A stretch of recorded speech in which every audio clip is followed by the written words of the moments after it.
everyone, and welcome back to another episode of Pears on a Pod. Yes, this show still runs, and yes, Jack Hudson is still my co-host. Hello, Oh, how are you? hey, mate. We're back for 2024. Who would have thought? A third season. Here we are. Yeah, I wouldn't count. Last year was kind of like a COVID year, reduced games. Jesus. I think We there's had the five or six Subfest off. episodes. I had to get Matt White twice. Yep. That's how Mighty. desperate we got. But today, we're going to kick off 2024 with a bang. You Mm. might know this name. Some may know. He's a local town hero.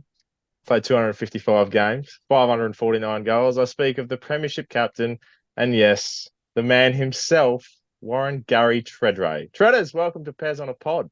Lads, how are you? Why do you have to mention COVID? It's already affected my life too much.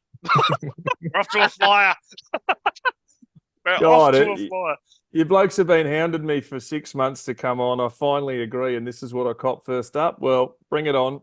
Can't wait. Should be good fun. I've seen some of the episodes. I'm not sure I have the funny stories that some of my ex-teammates have had, but we'll see how we go. I don't know about the whole hounding for 6 months. I think it turned around last weekend that we gave up and then he hounded us. Oh, gosh, hey. That's where we're at in life. Oh, geez. But yeah, Treaders, obviously, you and I are working together a bit. But what we try to do with our guests at the start, we talk about what you do now, what you've been doing since footy's been done. So, yeah, run us through it. Oh, pretty much from retirement. What was that? 2010, long time ago. I worked full time in the media, did some work on breakfast radio. Won't get those years back. Waking up at 4 a.m, falling asleep, standing up in the shower to wake myself up wasn't a good sign. I thought I'll have a cold shower, and then it was too cold. It was the middle of winter, so I turned the hot on a bit, got rid of the cold. And next minute, woke up 20 minutes later, head butted the tile. So I realised breakfast radio wasn't much for me. Oh, jeez. Commentated the footy with Triple M early days, did some work with AW, and the last numerous years I worked with 5AA. So it's been good fun. Spent some time doing the news on Channel 9. Obviously, that went a different way a couple of years ago. But now, as you know, Huddo, as you touched on, we've got a couple of footy bits and pieces. We're working together, House of Footy website, doing some stuff with Inner Sanctum Sport. Spoken to you, bozos, doing some stuff with 5AA, and got a couple of personal things I'm sort of doing in terms of bit of outside of footy stuff. And and obviously I think we'll probably get to it later, nominated for Port's board, which is a bit out there, but I just want to give back to my club. And obviously I had great times. And for me, the journey at Port started many, many years ago as a 5-year-old. So Dad was coaching the under-19s. And back then, boys, how's this? You could get a can of Tab or Coke and a Tab? pie or a pasty for $2. Oh, Oh, Yeah, what's that like? What would that cost you now at Adelaide Oval? My week's pay. and But you $2, and then you get an extra 50 cents, and you just like get more sugar lollies than you can ever get. And it was unbelievable. I used to count them out. How does that go now with health and safety? They make you wear gloves and you buy a big pre-pack of Allens, don't you? So it's a lot's changed. But yeah, for me, I grew up around the club, love the club, and obviously now watch on and hope we can win a flag. I think that's right on the your pay packet, because usually you're buying the drinks at Adelaide Oval. Well, you forced me, that's why. You're close to the aisle, mate. Hey, boys, Yeah. you've got to get media accreditation. They give you free food and drink. Rooch knows that. Yeah. Yes, he does. Seen that One man day. doing some great media stuff in the Adelaide Oval box. Been very Oh, interesting. it's good walking in, mate. Pies and pasties. I got through last year's footy season. I was proud of myself. Did not have one pie or pasty at the footy. I didn't think it was possible. But sadly, my whole theory of trying to get fit, not eat pies and pasties, I just end up eating 2 baguettes instead. So it's probably not working too well. That's some carb loading. Yeah, so I've got sparkling water and 2 baguettes as opposed to Coke and a pie. So, That's real French. Yeah. well, I'm just trying to cut out the carbs and sugars, but I'm not doing it too well. I've lost my way. He's done it the shit way. Oh, Talk junior shredders. When did you know you were going to play footy? I always wanted to play footy. Started off, I went to Grange Primary School. Dad coached the under 10s. It was Grange Blue versus Grange Green. And back in the day, there was actually a punch up between the parents. So that was always interesting.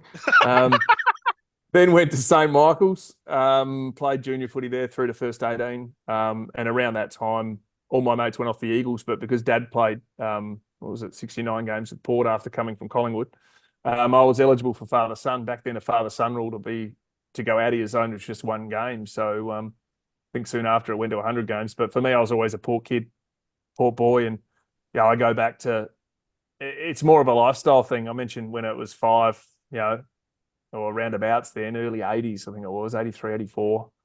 Dad was coaching at Alberton and did the under-19s, and end of the year, he'd always get given a footy by the team manager, which was Ross Faulkner's back then, which was good fun. Oh. But yeah, it was always a case of me, Port Adelaide, and had a number of mates who were at school were Port Adelaide, and it always asked us, what are you doing the October long weekend? And that's before, obviously, it went before the grand final. It was always the long weekend after the grand final. So I'm going to see Port win a premiership.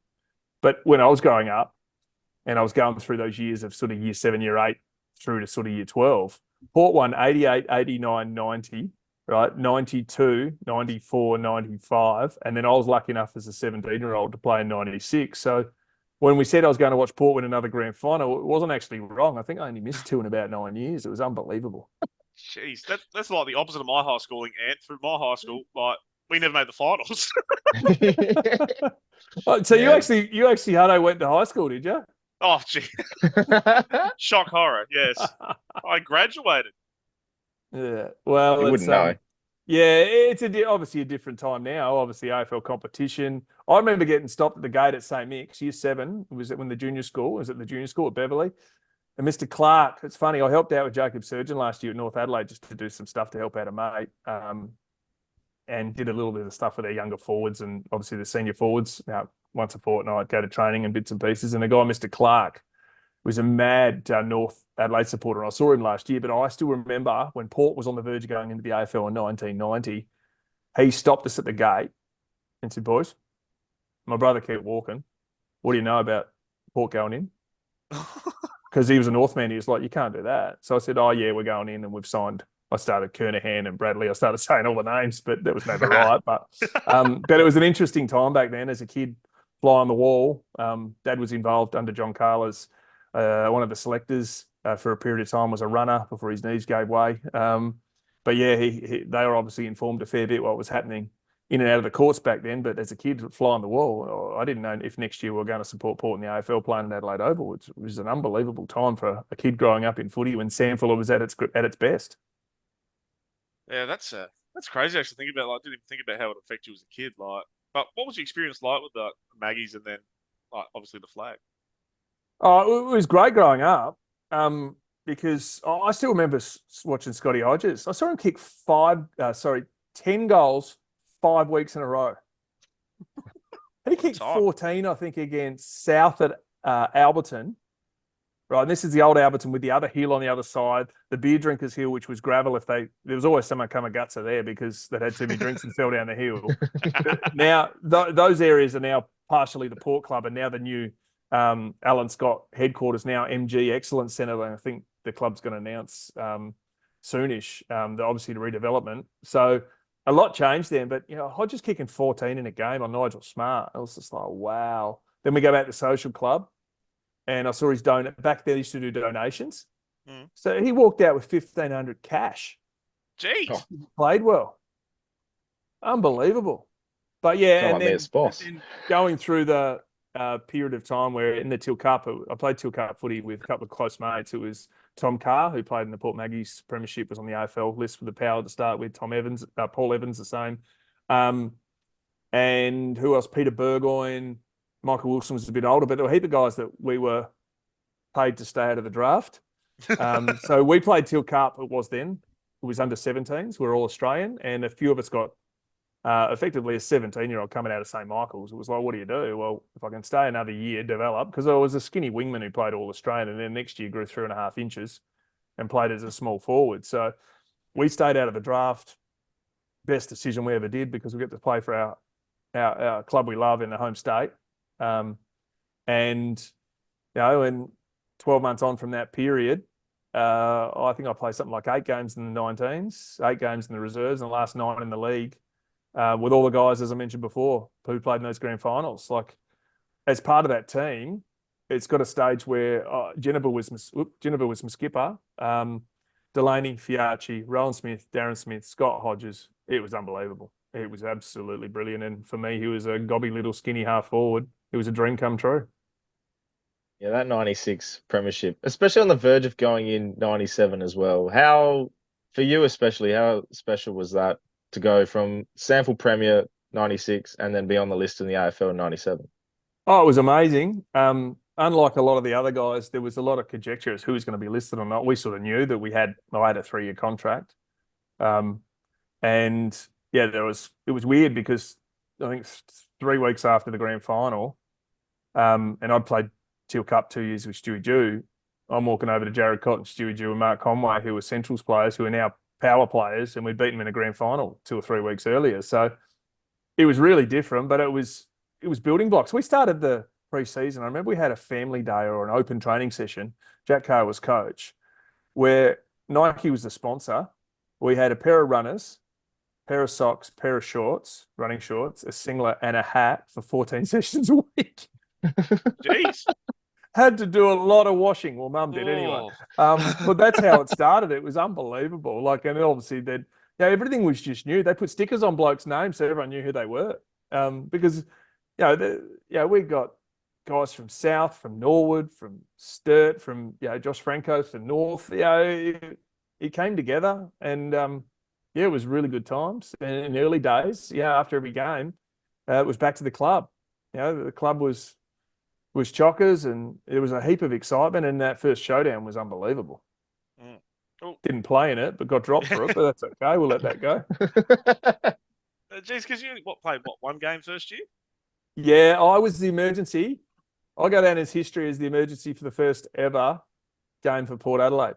So I travelled with the team to the MCG, right? Stayed in a hotel, was travelling emergency. On the morning of, there were no injuries and everyone was fine. So, but they played 4 hours later in front of 70,000 people.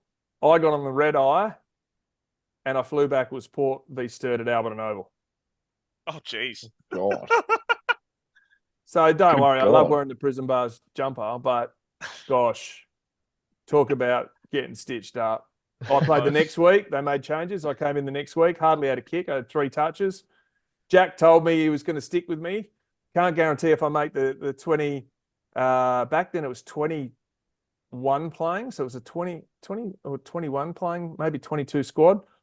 He said, "Oh, you'll be in the squad. Not sure if you'll play." I didn't make the 28 training squad. I had to play for Port Maggies v Noongar. and they beat Geelong in the first ever game. So to say I was flat as a shit, Carter. Oh my God. Yeah. So and reality was I got through on talent before that, but then you're playing in the big boys. I wasn't fit enough, strong enough, and it was probably my moment to go, hey, I need to get better. And by midway mark of the year, my form in the sample was really good. I was on the verge of a return, kick 6, and then broke my arm. And then it was like, well, played in the local grand final. We got belted by Norwood. Had to ruck because Chalmers got injured. And then it was all about getting fitter. I bought a bike in the off season. And started doing a lot of extra training. And from there on in, it was sort of had to knock my way down and force my way into the team under John Cale and later Mark Williams. Well, you played, 17 games next year, and, you didn't get a kick in the first one, but then you kicked 8 against Carlton. Well, you want to hear about that first one? Yeah, Don't be disrespectful, Jack. myself and Nigel Feger, right? Yeah. We were playing Sydney. Sydney was ripping us. No forward could get a go. Back then, Jack was, unless someone died on the footy field or got injured, he didn't use the bench. So I went on with a minute and a half to go, got donuts.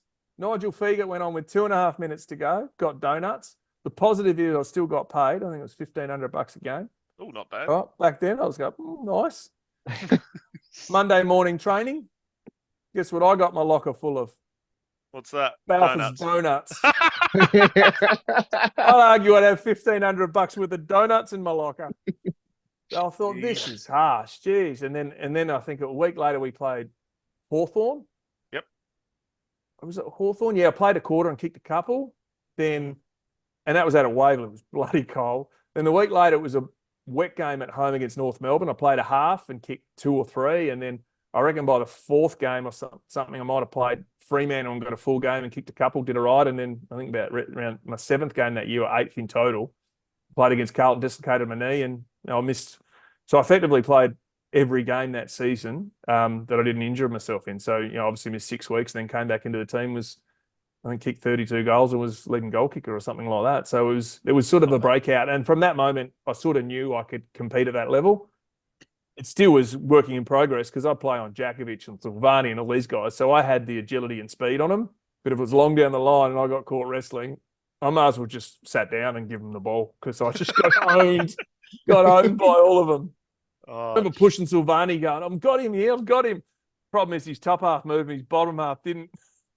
Oh my God. It's a monster. You know how we've spoken about Port fashion choices over the years. So Treda's great 8 goals in teal socks. Yep. Yeah. Bring him back. Rate it. Bring him back. Bring him back. Do you still have them, Treda's, from your milestone game? No, don't still have them. They would be rather crusty by now. Oh, yeah. The old Seacom socks, I reckon they were. Early days, maybe. And then, we're sponsored by Nike. I know they might have been Nike back then, but there was a stage where the Nike socks weren't great. And then they got to a stage where they worked out they were really elastic. And it was like, how good are these things? People playing today don't realise some of the crap we used to wear. And I look back at the Maggies in the 80s and 90s, how you could fit into those things. It was almost like they're wearing budgie smugglers. It would have been mighty uncomfortable. Did you, I was going to say, like, if you did keep the teal socks from that day, wouldn't your kneecap be still in it? That's not nice. Oh, Only dislocated 4 kneecaps. What are you whinging about? But yeah, I still remember I had to get in a wheelchair to come down to, this is the old Adelaide Airport, not the new one, well, the one that's been around now for a long period of time. Oh, shit, but the old school one where you had to walk up the bridge, the steps to get on. And I was effectively the wheelchair patient because I couldn't have got down those steps. I would have gone guts up. But yeah, I finished the day in a wheelchair. That was always nice. 17 Jesus. and dream kicking goals and then going in for kneecap release surgery. Oh, God. Well, was that recovery like? I think 6 weeks. Yeah. And pretty good considering there's worse injuries you can have. And once you get all the swelling and all the irritation out of it, it sort of bounced back pretty quick. And then you're trying to build strength. So it wasn't something that was very foreign to me at the end of my career. I was well committed to doing rehab and understanding what you had to do. You hit your form at your good time though, Tred. Like, so Carlton were interested in the 98, weren't they? Tried to go too. Silly me. Oh. Well, I didn't feel. I must admit. I think I've told the story a few times. I didn't feel that. Even though I'd gone really well, it was almost like it felt like when Jack was coaching, it was sort of like senior players in front of kids, unless the kids have totally dominated. And I had Carlton turn my head, and my nana was a Carlton supporter. And I had Stephen Kernahan, Stephen Goff as CEO, and David Parkin come to my parents' house. We'd played in Perth, played Freo, I'd kicked 6. We'd gone the Grand, me and Lady and a few of the boys, got on the piss, woke up, feeling a bit rusty, and then I've got them in my lounge room at Mum and Dad's house. My neighbours nearly had a heart attack going, what the hell, what's Stephen Kernahan doing rocking up to the neighbour's house? And my dad walks out and goes, shut up. And Michael, who's a riffing fella. But yeah, I felt I needed to go to get an opportunity because it was, Scott Cummins was up until the year I'd broken out. Then Daryl Poole, young forwards, Bowen Lockwood, myself, Chad Corns coming in behind us. And I felt that, and they were going to pay me bloody well. I said I wanted to go. I was committed to thinking, because I was a kid who grew up, I wasn't a Crows fan. So I grew up thinking if I wanted to play at a big club. Dad played at Collingwood, Nana was Carlton. Never was quite an Essendon fan or a Richmond fan, but they were the big teams. And I thought, well, if I ever had to do that, I'd do that because Port wasn't getting in. But then Port said no. I remember Rob Snowden, Brian Cunningham were in Mum and Dad's kitchen, in the dining room, and said, no, we're not trading him. All of a sudden, had no idea, but there were a few other young players. I think Peter Burgoyne and Chad Corns were similar situations, felt like they needed move for opportunity. That was the only reason I considered moving. Yeah, find the pay was good, but it was never for me really about pay. You're always going to get paid well if you perform. So, and then unbeknownst to me, John Cale doesn't have his contract renewed. Mark Williams has put in, and his first meeting with me is centre half forward, yours to lose. Right. I was like, wow, here's me wanting to go and get an opportunity, and he's given me the ultimate opportunity. And I go, well, family and friends are here. Still living at mum and dad's for $30 a week board. It was 25. I spat the chewy when she put it at mum and dad, put it up to $30 a week, considering my new contract. And and then obviously not ran down my contract, but I had another year to go on my contract. That's why Port held me. And then obviously Mark come in. We end up playing finals. I think I finished second to BNF after missing 4 with a hammy. Lost by a couple of votes to Stephen Paxman. And committed mid-year. I played the last State of Origin that year. I actually had breakfast at Eddie Maguire's house because Collingwood could have picked me up the first pre-season pick. They ended up picking up Shane O'Brien. But I thought, well, maybe that's the go. Sydney flew to town with Rodney Eade and Kelvin Templeton. I think he was involved, and Colin Seary, who were involved at Sydney at the time. And it was like, wow, it's real here. I've got a decision to make. And then I just thought, hang on, what's my decision? I'm playing for the club I love. I got a comparative contract, even though Sydney offered me 400 grand in Nissan Patrol because Plugger had just retired. Jeez, got the Plugger package. But Plugger was on a lot more. Oh, and I'm like, hang on. Hang on. You know the thing though, this is where your maturity is. I was like, 400, yeah, whatever. But I'm getting the Nissan Patrol. How cool is that? Car's good. So I got not obviously that much money from Port, but I got paid well and probably for, what do you call it, on potential. Like all of them were going to pay me on potential. Carlton, hindsight, didn't go at the right time because I got done for salary cap breach. Cooter got cut 30% of his million he was on. But my decision making was always, and Jeff Motley, my manager, the late Jeff Motley, who recently passed, superstar fella and brilliant for me and he goes, "What decision, son? It's your decision to make. This is what I like to do, pros and cons." And I wrote all the bits and pieces. You can earn more money in Melbourne in promotion, and you're away from home, and you're in, we're all the footy teams, a footy town, but Adelaide's not a footy town, if you know what I mean. But it was a 2-team town. And I go, well, money, well, slightly more to go. Cost of living, slightly more. Well, that doesn't matter. Opportunity, I know what I'm getting. The coach is believing in me here. And it's no reason to move. I've still got my mates from school and family and friends. So it was a pretty easy decision. So I signed sort of not long after the last State of Origin game that was ever played, South Australia, Victoria, in the the Origin, not just the sample stuff. And then the rest is history. So I made the decision pretty clear from then that I was going to hang around, provided both parties were interested. Went on to become 8-time leading goal kicker from that conversation, which is not bad considering. The only year that you would have had, I think, 6 in a row, 5 in a row, if it wasn't for Stewie Jew in 2002, I think. Yeah, he kicked a lot better than me, I think, that year. I kicked 49, 40 something. Stewie Jew was a ripper. He was really undervalued as a player, ripping bloke. He was valuable for us. And as a forward, it'd be amazing. I tell this story the other day to a mate. You remember the team we were in when the 2004 Premiership team, which is 20 years coming up this year. We had the Burgoyne boys, and Sean was a kid then.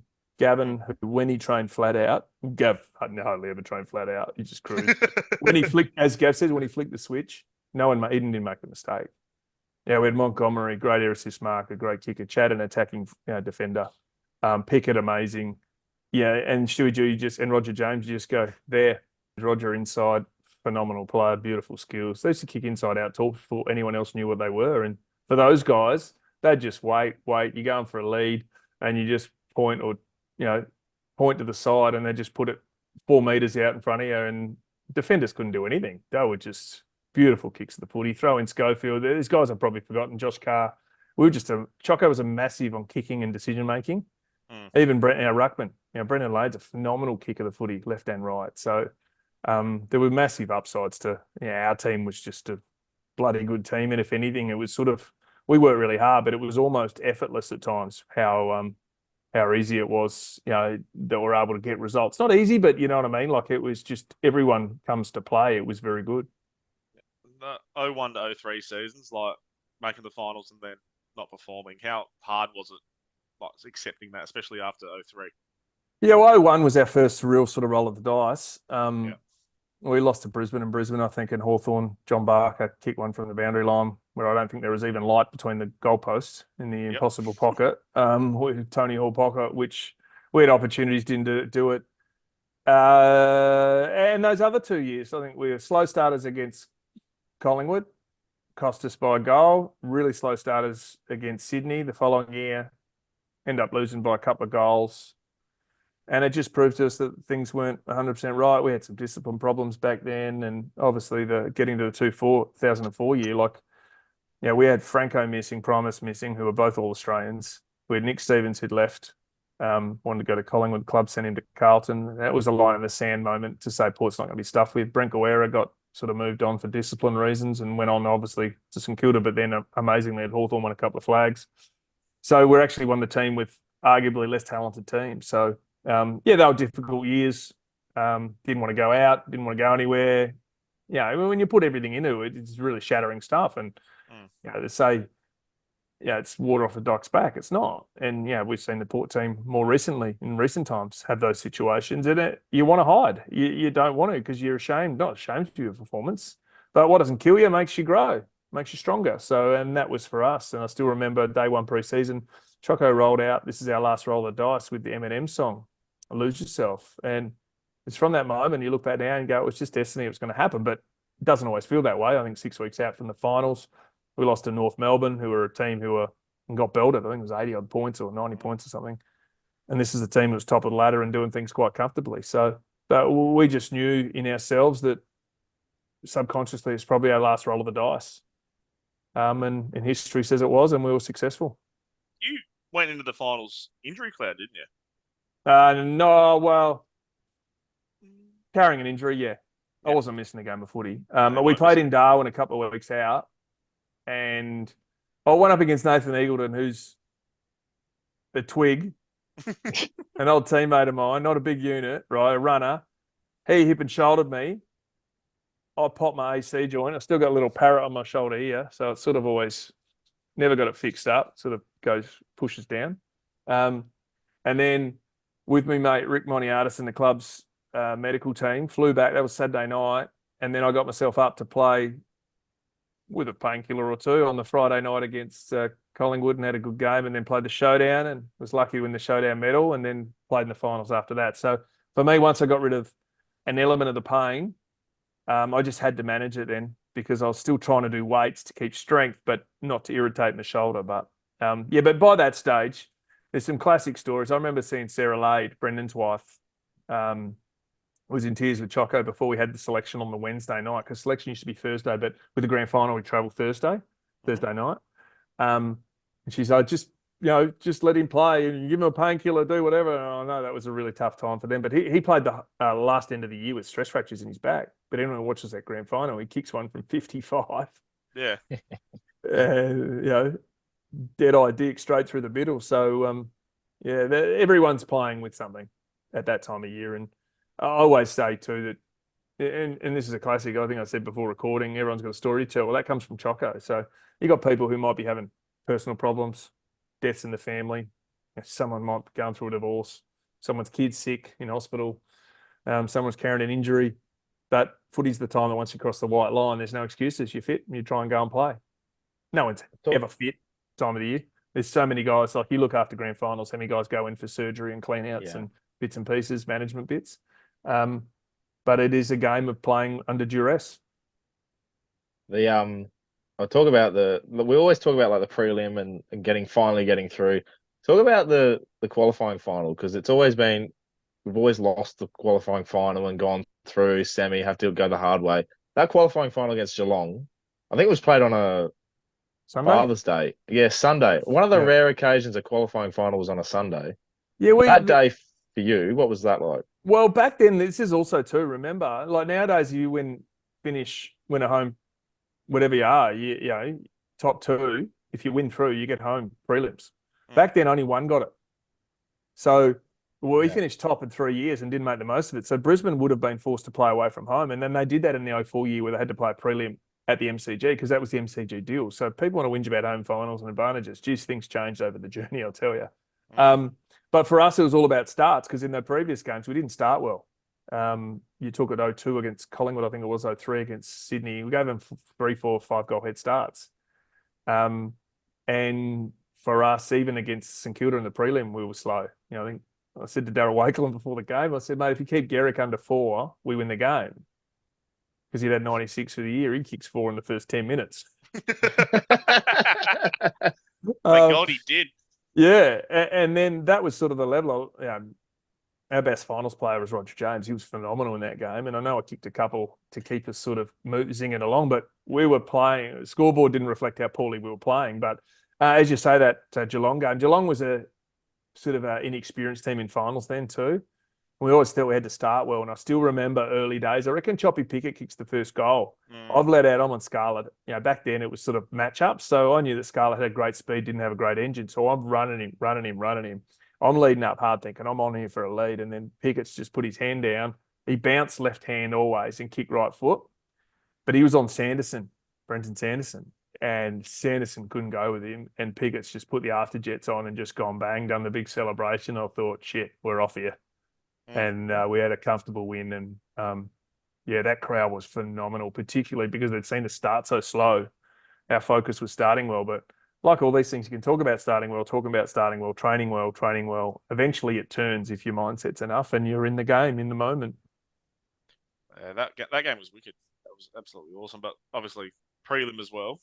But that, like you said about G train to Lakes, what were you thinking going to that final quarter? Like, remember Chocker gave a spray and then he rocked up. I don't even know if he did go a spray. We were up, I think, at 3/4 time. I think he took us the outer side, probably. That's what he loved doing then. Yeah. The old outer army. And the crowd used to go crazy, but he was always breathe in, suck it in. And I think we'd started really well. Gav kicked 2 really influential goals. He'd sort of struggled, I think, in that game. He went forward, he slid on his knees from 50, and I thought, this will test the old dog. Back then, he was 30, he was an old dog, right? But he's just gone bang. And then he's gone to that stoppage late in the game and kicked it. And there was no light between those goals either. It was just 2 big sticks stuck together. And I'm in the goal square going, in my head, I'm like, when you know someone's kicked it, but you didn't want to say it in case that seagull comes out of nowhere and knocks the ball out of the goals. I was like, hang on. So I've just gone to shepherd. I think I was on Penny, the defender. And I'm just like, shepherd it through. And it got through. And I was like, wow. But then St Kilda come. And then, ironically, Sean Burgoyne gets beaten inside. Guerra runs into an open goal. We're 5 or 6 points up. And Sean Burgoyne slides from behind, smothers. Nowadays, maybe it's a trip. I don't know. Free kick somewhere. Yeah. But you go, how's the irony? Guerra and Stevens broke a team rule the year before, which we hadn't touched, about not drinking in the finals, and we felt cost us and both left the club. Brent Guerra goes to have a shot on, a dribbling goal, and the footy guys look after us. Sean Burgoyne smothers. We keep the ball. Wilbur kicks long down the line, and I still remember going down and celebrating, double cramp in the hamstrings, and we'd won. You know what I mean? And those games are a fine line. You don't always just win through easy and be comfortably. Like, we won the grand final, I think, by 7 goals. We were confident that we could get through. We were fit. We're a super quick team. We're going to match Brisbane in the areas they're good at, and we overran them, and it was amazing. Then we had Brogues on last year, and he said something about Choco's speech at halftime just gave everyone the extra edge, because he said, and I think it was quoted, "We got him, boys," or something along those lines. Is this in the grand final? Yeah, in the grand final. And Brogues said it was arguably Choco's finest coaching moment. Talk us through that halftime in the granny. Wasn't listening. Nah, I was listening. But I was sitting up the back, and I'm always fiddling with boots and getting rid of mud off boots and all those bits and pieces. I actually think at halftime I had some problems with my feet at that stage, and I probably might have got a painkiller in my foot. I had the screw-in coming through the foot, so it wasn't great to run around in my boots at that stage. But I sat there for the meeting, and I still remember the moment. He said, "We got him. I told you, we've got to be close. We've got to be with him at halftime." But it matched his pre-game. So a lot of his stuff, everyone looks for this moment of just coming out with a story or whatever. It was always he had an agenda or he was having, but the whole week was about recover, fitter. We played one less game. We played the Friday night. We watched them on the Saturday. We were then able to train a little bit harder and prepare better. We knew that the flights, we knew that, we trained second after the We did after the parade. They trained before the parade. What would I rather? What we had. They were talking about 3 in a row. We had a lot of Melbourne support. The Collingwood fans want us to win because Collingwood won 4 in a row and they don't want Brisbane to do it. We knew Brisbane, it had travelled an extra game. Is that a big thing? It's a head thing. And and then another heard the Brisbane guys go, "Oh, we got unlucky, got screwed over by the draw." But if we didn't lose, they would have been screwed over by the draw. You know what I mean? Like it is what it is. And even the Brisbane players I've spoken, he said, "Well, we won in 2003 with more guys in a medical unit. Nigel Lappin collapsed lung. Someone else had gone through, I don't know, 100 litres of painkillers. You know what I mean? Whereas our game, they had Jonathan Brown had a challenge and they had a few others. But Alistair Lynch pings a hammy. Well, he pings that in a game. Like, you know what I mean? Those things can happen. So, for us, that moment was believing in the process, believing in what we could do. We got fresh legs. We got guys on the bench. We're big runners. It's a warmer day. It's here for us, boys. Believe in what you're going to do. And then, I know that Toby Thurston's had played a really interesting role. He was sort of a forward / backup in the ruck if Lady wasn't good, maybe used in defence. He kicks 3 goals in the forward line, plays really well. And has a great on Darryl White, who's a 3-time premiership star. Our Josh Marnie, who I think the Scott boys didn't really show much respect to. He pops up, kicks a couple of goals. Gab goes forward, kicks a goal. Sean Burgon, I think, kicks a goal, gets forward. So we're able to have guys.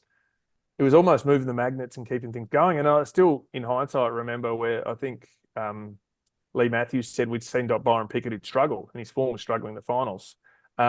We didn't think he could run well enough. He wasn't fit enough, so we dropped off him. Well, Pickett ends up winning the medal, kicks 3 goals, 20 on disposals, and run riot.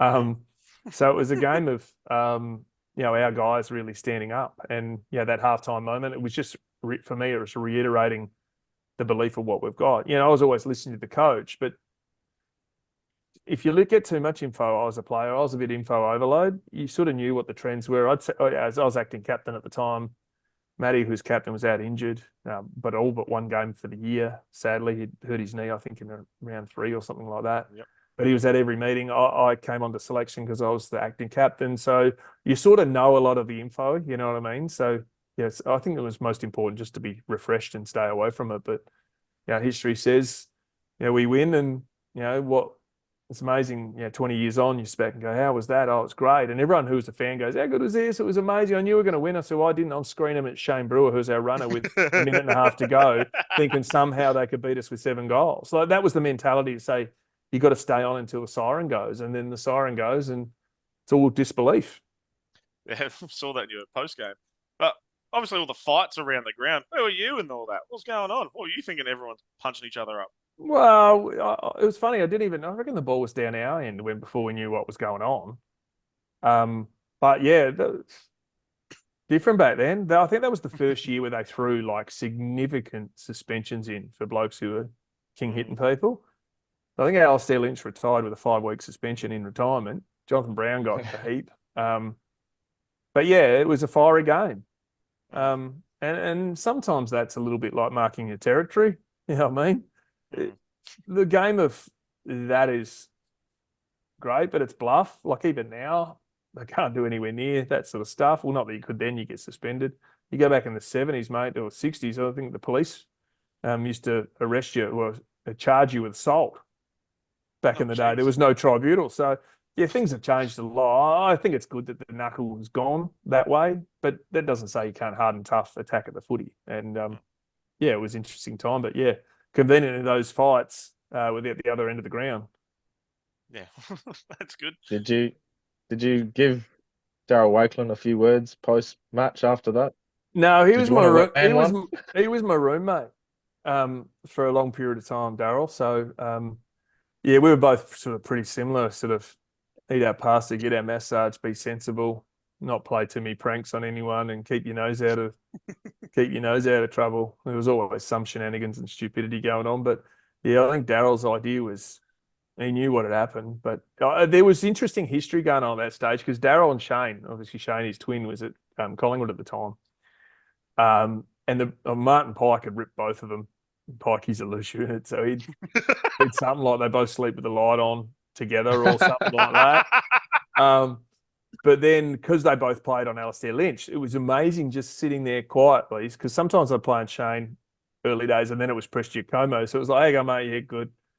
And because your room then, back in the days, you sort of have a roomie. So you both the two king size or queen size beds in a room at the old shithole Carlton Crest. Carlton Crest Hotel.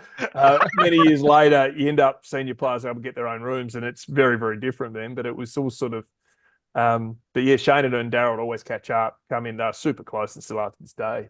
But they'd come and compare notes and talk about this, talk about that. So they'd always be talking footy, and it was amazing how they're both arch rivals. Didn't talk when we played each other that week, but then compared notes and talked about. So in terms of their defensive masterclass, they would have known every intricacy of every player that there is, but not break the club code, if you know what I mean. So hopefully, Right. I'm pretty confident he wouldn't be tipping the bucket on me to his brother. But like, for example, they play against Alistair Lynch. This is how I played him. This is how I played him. But it's funny though, that interesting bit of insight to you is I know in the lead up to that game, West Coast had a phenomenal record against Brisbane, beating them in Brisbane.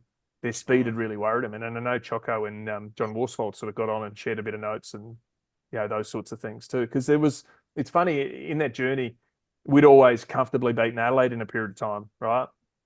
What a time. Sydney had comfortably beaten us. For some reason, we just struggled against Sydney.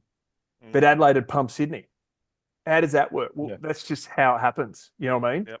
And I remember speaking to Paul Roos on a podcast I do, The Big Deal, and he was talking about, remember, who's the team you struggled? I said, you know it is, Roos. It was you guys. He goes, yeah, well, why is that? I said, I don't know.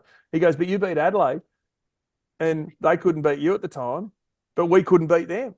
So it was amazing how little things like that work. Yeah, that's actually pretty cool insight, like how it works in terms of like that, because North There's a lot Melbourne of was sharing of another knowledge. duck. Like, let's be honest. Look at this. Like, Clarko left us 04, right, to go to Hawthorn. Took Andrew Russell from us. Damien Hardwick goes there. Josh Marnie leaves when Dean Bailey leaves Port in 07, right? He retires and goes an assistant coach. Brendan Lade then goes to coaching with Dimmer, right, who'd been with Clarko, who then got the job at Richmond. He comes back. King has worked with Dimmer at Richmond. Now Kingers is in front charge of GWS, who's now got Monty with him, who was at Port. So even if you're working for someone else, there's a lot of contact. You often see him at the Friday night game. Oh, there's the AFL tickets the AFL give out to the clubs. You got Hardwick sitting there and Choco Williams sitting there and someone else sitting there and someone else sitting there. They're all sort of watching the same games, you know what I mean, and going to those games and, sharing knowledge for the betterment of themselves. So, if there's someone you can pick up a little golden nugget, as Choc used to say, from somewhere, then I'm all for it. Clearly, no sharing between Port and Adelaide, no sharing between Fremantle and West Coast. No. But hey, if you sort of have relationships with certain people and help out, and and then we've often seen it too. A coach gets sacked. All the other coaches through their association generally reach out and say, "How you going, mate?" Because it is a tight knit group. Yeah, I was going to say, Not sure everyone's that gone happened off. between Dimmer and Dewey this year, but hey, Yeah, dear. The bit old Gold awkward, Coast that one. switch. Be interesting to see how that one happens in a reunion in about 8 months' time. No, it'll be fine. Hopefully, never know in footy, do you? The 2005 season, Trotters. Yeah. Before, obviously, the tough start as such, and going through the year and eventually making finals. The one thing I wanted to ask before we got into that is the toughest decision of them all, going from black boots to white boots. How tough was that decision? Well, do you call yourself a journalist? Now you're breaking stories about Connor Rosie and getting me in trouble at Port Adelaide. I do the groundbreaking stuff as well. That's good. You'll notice that if you're really close and you've been to Port Adelaide's new facility in the club, and you go and sit in the locker room, my boots were dark, a blue color. So technically, you're wrong. I went from black to a blue to white. So dark to lighter color. Yeah. So the options I was given, I was contracted to Nike. I was sponsorship with them, and back then the clubs were with whoever, and then because Cuda at Carlton went from being Adidas, Cuda signs a long deal with Adidas, and then the club goes to Nike. There was this legal thing happen, so you could sort of pick your own tools of trade. So I was contracted Nike for my whole career. And they then, because it dictates the tempo, leather boot. I don't like the plasticky ones, never did. The one that went into soccer, the Ronaldos and all that, even though he wasn't around then, he's probably in nappies. But the boots I had were leather-based tempo boots. Yeah, there were screw-ins, and then there were obviously molded. The screw-ins I didn't like, so I got an NFL cleat put on the bottom of them for my feet, something different. So then my options heading into that year were white with a red swoosh, I reckon, by memory. And then there was black with white. Well, black went from a space of a year and a half, 2 years, going from everyone wears black to, nah, mate, you don't wear black. You're like a dork wearing black. And then Nike were like Wes Garth and Georgie Lawler, who were at Nike at the time, head of sports marketing, going, hey, try these, keep sending you the new ones to wear. So they wore me down, but wouldn't wear anything different now. Who wears black? Looks weird. Defenders. Yeah, boring blokes who failed us forwards. Yeah, that's exactly it. Those guys, can't catch, so they learn to spoil. You should see Ant try and catch. Yeah. Like clapping. Bloody hell. 06 was a bit of a hard year for you. Injuries, all sorts, form, and we missed the finals. Yeah, well, doesn't help that, I think 05 in the end, sort of Matty was coming back from his knee. He stayed captain after I'd acting captain the year before. Then I get put in as Matty's done his knee, retires. I get put in as captain. And playing in a pre-season game over at Footy Park, and it was like 38 degrees against Brisbane, who were going through a similar stage, sort of starting to rebuild again. And I'd had a tight back leading into this game, thought, nah. And then this ball coming high and long, I thought, if I don't go, I'm a soft cock. I went, dislocated my knee, damaged my knee, and then from there on in, it was sort of battling. And then mid-year, got back into some good form after missing about 5 weeks, and then someone hit me again. So when I'd hit my knee, I'd hurt my medial as well, and then it damaged my medial again. And in the end, went for surgery, which was my big rebuild knee surgery. And then from there, that sort of knocked me for the rest of that year. Then, which coincided with a few blokes getting injured, our form dropping off the way.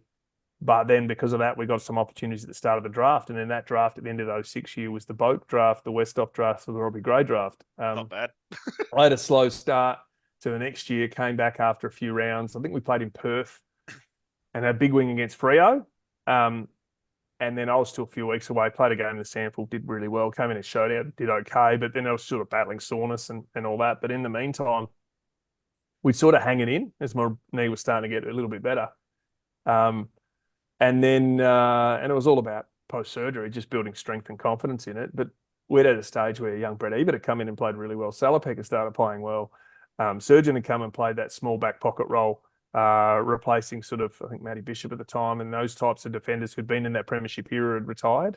I think Monty had gone by then. Yeah, he'd gone the year before or a couple of years before. So we'd had a total turnover of, Darryl Wakeland had retired, a whole different look of our team. Chadwood had gone in midfield away from centre-half back. So we had all these kids. In the midway mark of the year, we were 8th. We ended up beating Hawthorn with 30 seconds to go. Brett Ebert kicked a goal down in Tassie. We won that one. Yeah. So we effectively had 2 8-pointers. Then we went to Geelong and Kasisi kicks the goal after Gary Ablett kicked a goal on him a minute earlier to us to pinch the game. So all of a sudden we're outright second. So we're probably the second best team in the comp. And then obviously we got demolished in the grand final. But that was the sort of starting of the rebuild of the club in terms of the youth.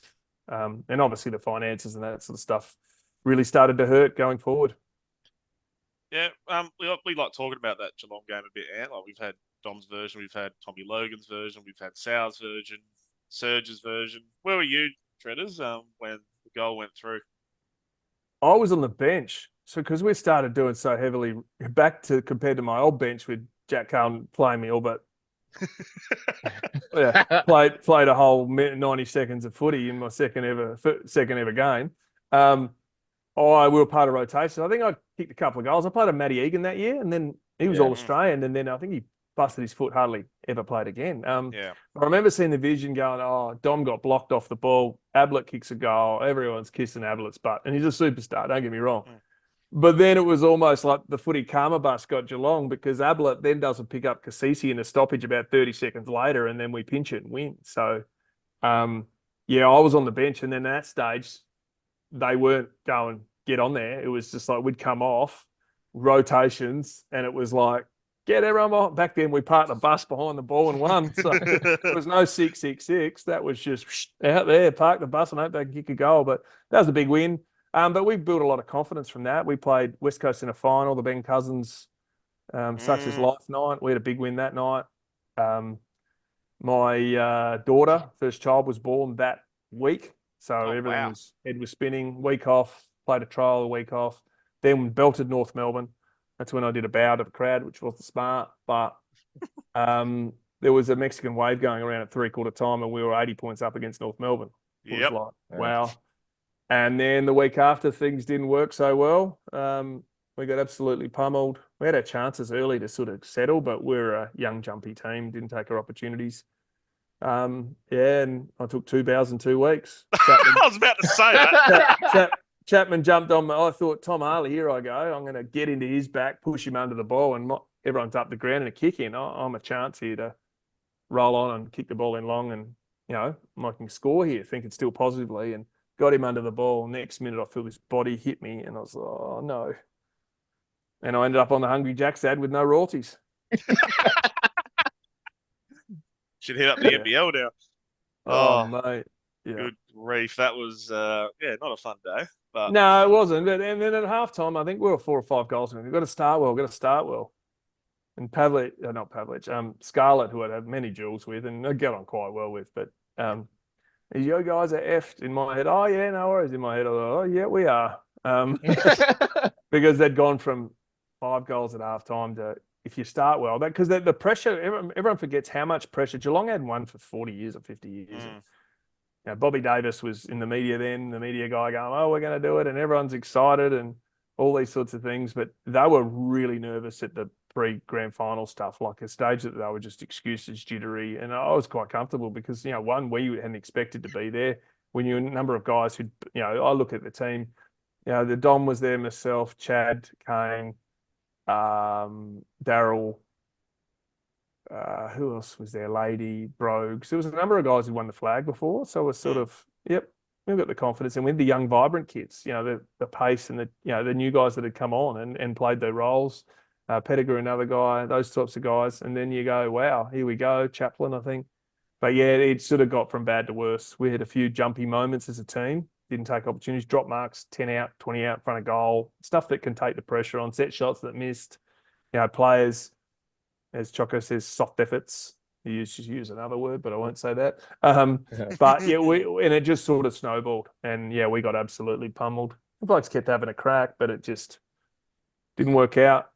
And the old sportsman's night, I've always got the one-liner to say it wasn't me. I kicked a third of the score. I kicked 2.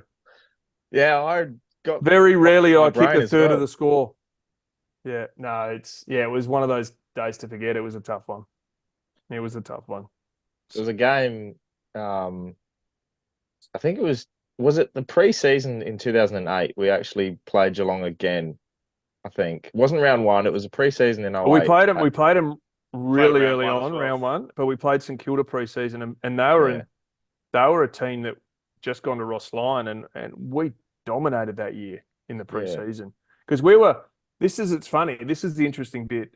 Phil Walsh was still at the club, I reckon then. Yeah, it was close to his end. And that's when defending started to change. Give you a perspective of where in 04 we were the best team. We were the best team at transition from deep defence to goal, right? So you play Chad was pretty loose back then. Go for your marks. A lot of one-on-one contests, but no zone defence. You know what I mean? So then it was like, we're number 1 transition and score. So if we go, hey, you're going to defend, we know we're going to win it back, and we're going to beat you fast break. We're the number 1 team. Now, if you do that, you're the worst team in the comp. Yeah. If you can do that, it's a great stat to do. But in amongst 18-man zones or 18-man presses or pops or whatever you want to call it, whatever the latest terminology of soccer-style zonal defence is, where you press out the kicker, you want to turn the ball over front half turnover.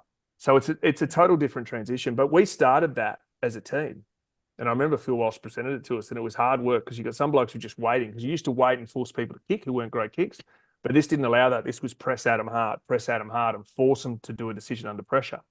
So not only did you have to hit a target knowing that you're losing time and space. So we did that really well. And arguably, that's probably one of the reasons why we got ourselves in the position we were, because we weren't as talented as a lot of teams. But defensively, we were putting on pressure that no one had done at that stage. Sadly, though, who was it? Brendan Sanderson had left in the off-season, sat through the majority of the preseason, come to London with us when we played Geelong over there. Took the playbook to Geelong too, but they were just better at it with better talent. Yeah, but you know what? I look at it and go, well, yeah, we got pumped, we got embarrassed, we got to a grand final, and it didn't work. And everyone goes, "It's embarrassing." Yeah, well, I couldn't fault our effort. Yeah, I could fault some of our performances and how we did it, right? But the reality is, it was a young team ahead of its time, got there. Give me a chance. Yeah, maybe I'm different. Give me a shot at the grand final any day. I'd rather get pumped in a grand final than not make it. Yeah, 100%. That's what. Yeah, I think a lot of the fans from the other side need to realise as well. Now, Shredders, let's talk about your career resurrection. We'd probably so to call it 09, Renaissance. 10. The Renaissance. Oh, yeah. The Renaissance. So relinquish the captaincy, and then you're kicking bags for fun, and then you smack Richmond around for fun. It was amazing to watch. Throws it up long. Chad Corns. Goal square. Tredrea! Oh, no. Oh, this is a magnificent game of football. The best game of the year, no doubting that whatsoever. Edge of the seat. Listen to the roar. Oh, it was a lot going on because I'd had, what year's that, 09? Yep. My wife we just had baby number 2, Nate. So I had Hallie and Nate. My pre-game, right, in those 01, 02, 03, 04 was go to Emilio's Pizza Joint around at Frederick Road. The Italian boys would cook me up. Carlo and Laurie would cook me up special pastas or whatever, and breads and salads, and do all that pre-game. I had to drink my Powerade at a certain time, and I was Mr. Anal, right? Didn't go out drinking unless it was a 8-day break in the middle of the season or whatever. So I wasn't a not drinker, but I wasn't a party boy. I was serious. If I went out, my knees would potentially blow up, those sorts of things. So I had to do it. I did everything, didn't leave anything stone unturned. But how that all worked then, it was just sort of me and my wife, and it was all headstrong about footy. Then all of a sudden, fast forward to 07. 07, some blokes are crying in the grand final and in the change rooms. I'm holding my daughter who's a week and a half old. So it was a real great leveler in perspective. Then I had been through serious knee injuries where my whole attitude beforehand was do more, train harder, be more professional, we get the reward. With all of a sudden, with my knee injury, your body was, your mind was cashing checks, your body couldn't deliver, if you know what I mean. So for me, it was all about time and all that. So then in my pre-game back in 2009, giving up the captaincy, it just felt right. I wanted to free up. And then even Chocker said, okay, cool, but we'll get you sit in the leadership group. I said, no, I'll stay as captain if you want me to do that. Mate, I want, and I think that was what was the last year of my captaincy? 09, 08, yeah. So then and I'd gone through a stage where I wasn't performing where I was, or, wasn't as valuable. So I dropped 30% of pay and did 1-year contracts, all that everyone goes through. And then got to a stage that my whole preparation was based off now is take the kids down the beach and do a few back rolls with your daughter who's going, hey, more whizzies type thing. So things changed a lot.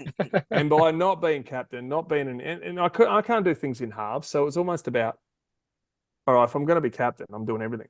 If I'm not, then I can start to plan for life after, doing a bit more media stuff, how to share in a hotel, those sorts of things, and put more time into just not being in meetings and doing all the other stuff. Because, once you're at that stage of your career, 28, 29, 30, you know how to walk the dog. You know what you need to do for your prep. You know what your body needs.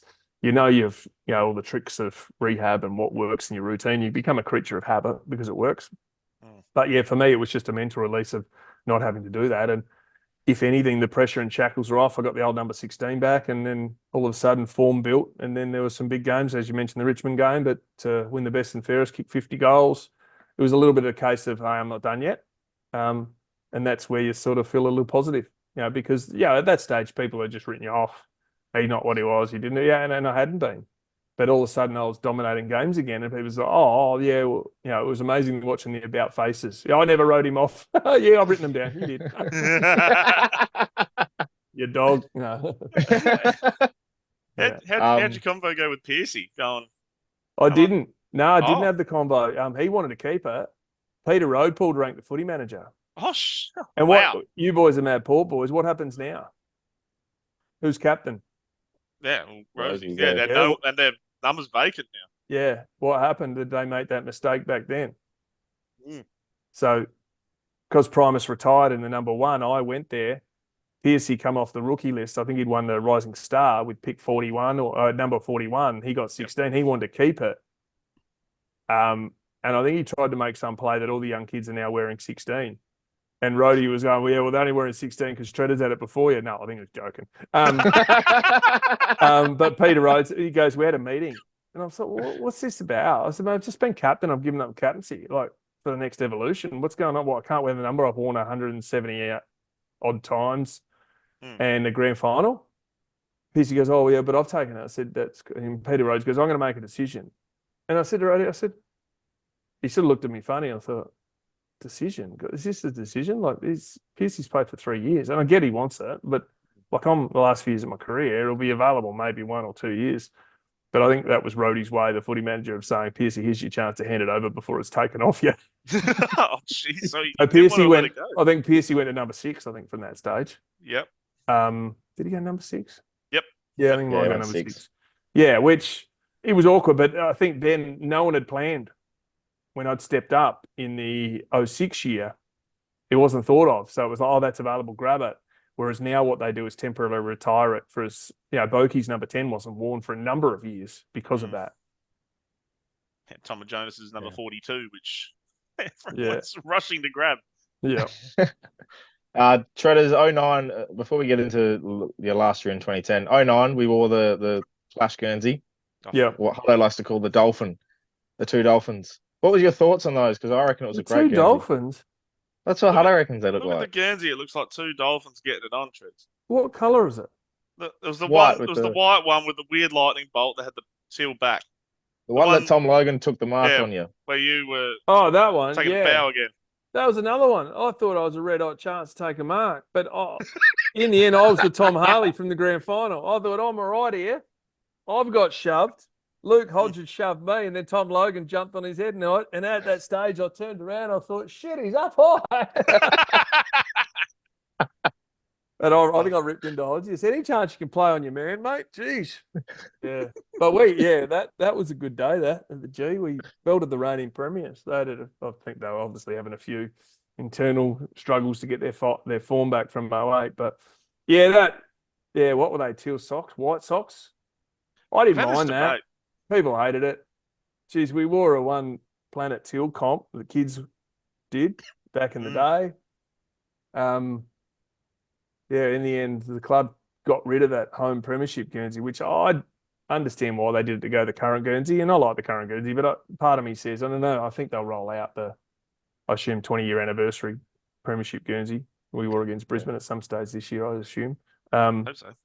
But, I'm all for everything's evolves, but, there's some stinkers we wore.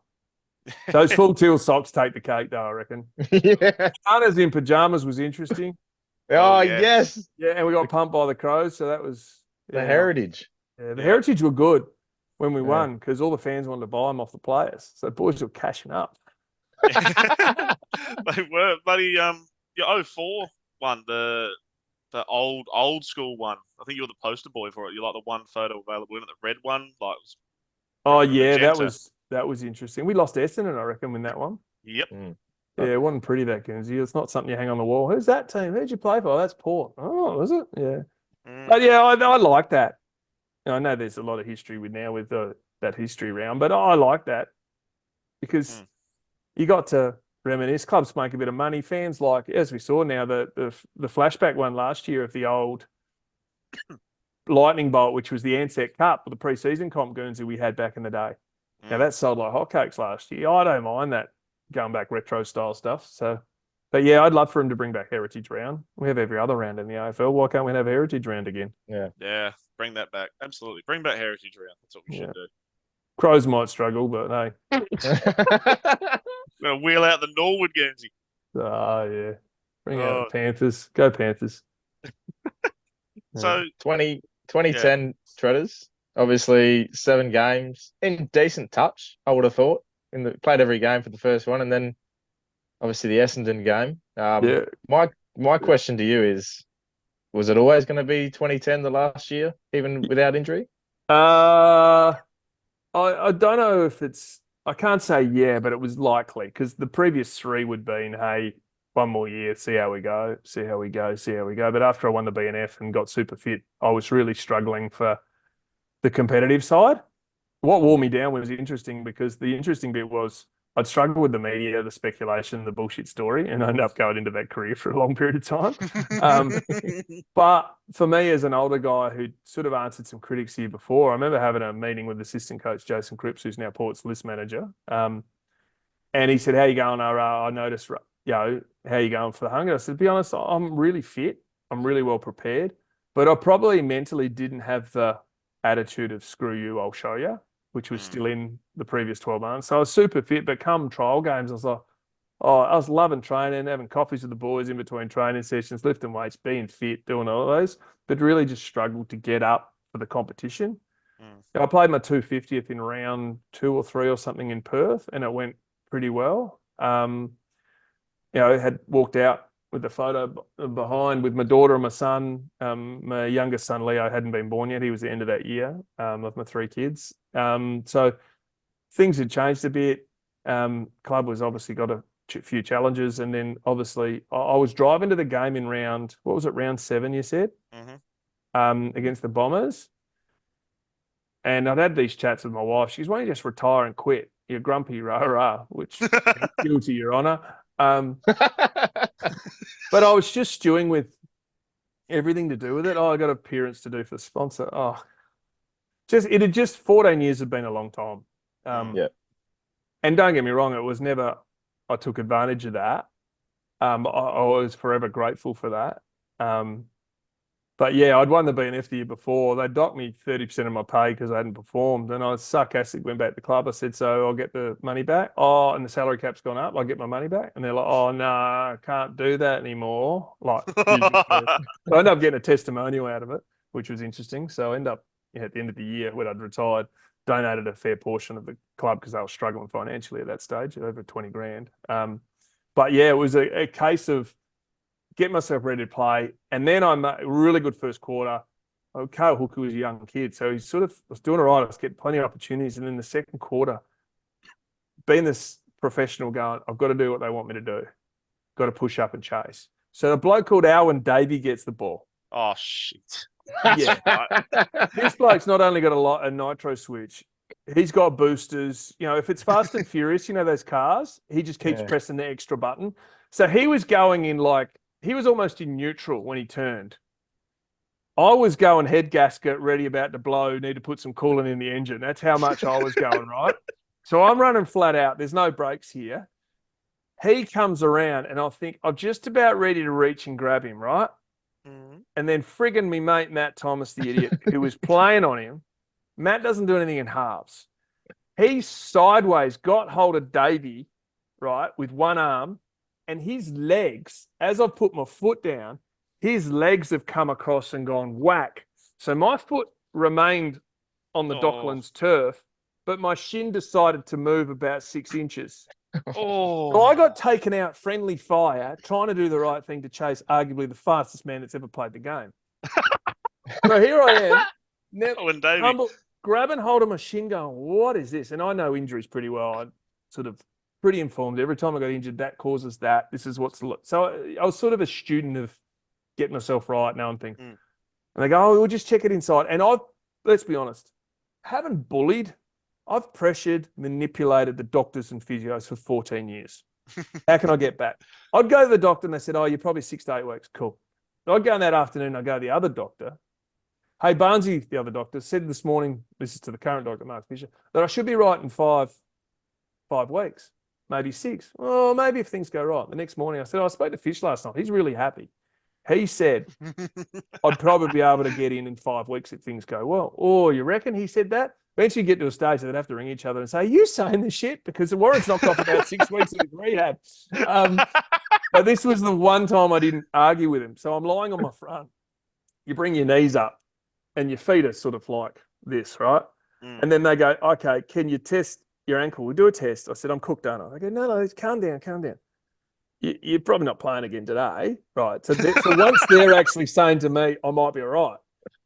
But in my mind, because I'd said to Jason Cripps before the game, which I don't think I finished with, I said, "Mate, I'm done at the end of the year.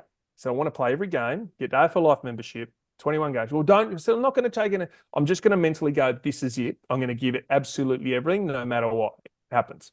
It's amazing how much the footy gods get you, because all of a sudden I made that decision publicly. I actually said the words, all right? It's got me. So my feet are like this. They test my left ankle. Oh, there's a bit of movement there. They test my right ankle. And if you can imagine my foot, I could turn it almost around. And he goes, "I think you might be in some strife or need surgery." And I talked to the doc. I said, "Physio, Patrick," I said, "Mate, I'm effed." And he goes, "Oh," he goes, "Yeah, you'll need a full reconstruction." I separated the tib-fib joint, which is the two shin joint. Old school, they used to put a screw in it. Now they can do a Lars ligament and put it together. Best case scenario, 10 or 12 weeks. So in the end, Choco's under pressure. Historically, they're going to lose 9 in a row. So I sort of said, yeah, well, that's because I got injured. No.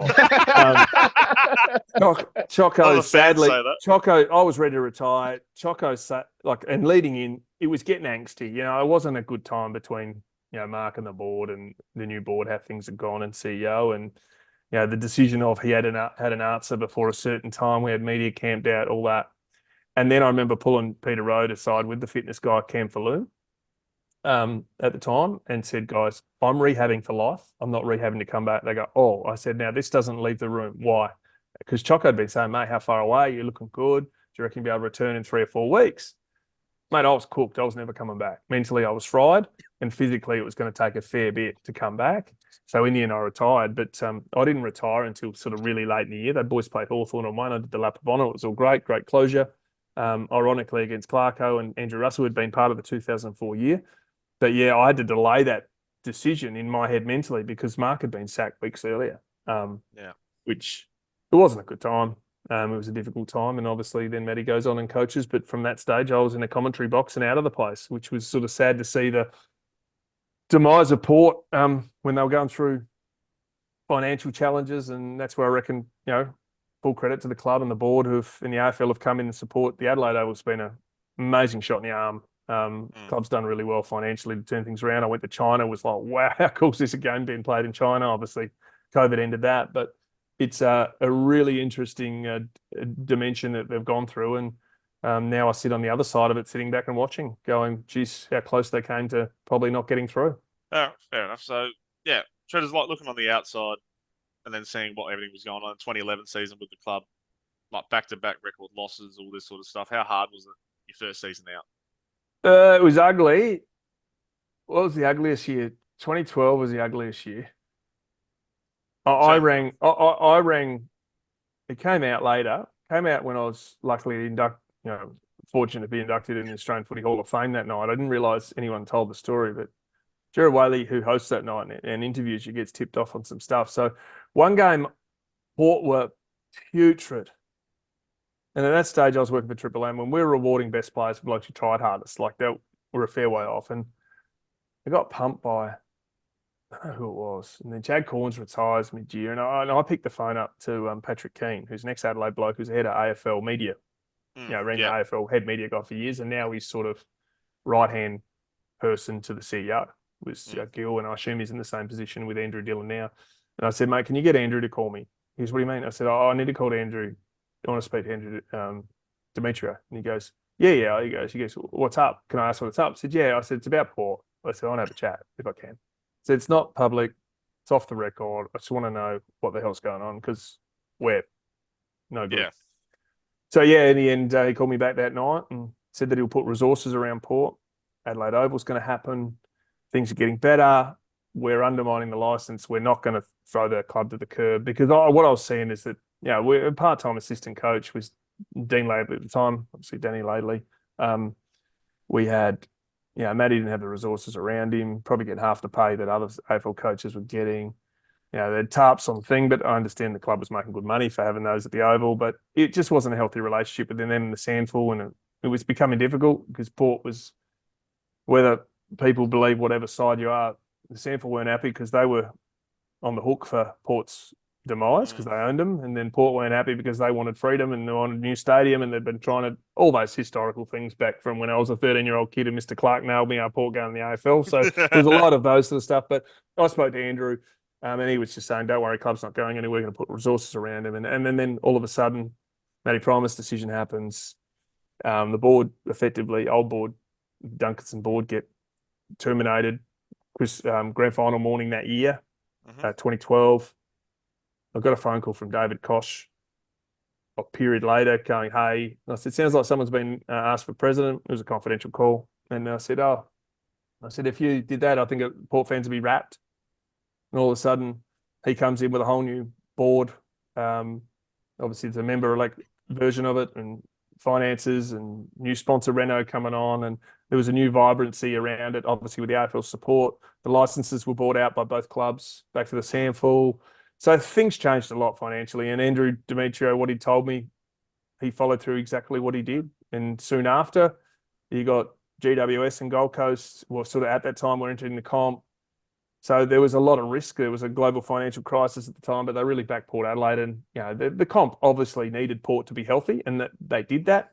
And then that year, I think, whether the fixture was kind or whatever, but Port played 4 teams that were sort of around their mark, won them all, was super fit with Darren Burgess. Ken come in as senior coach, Alan Richardson, assistant.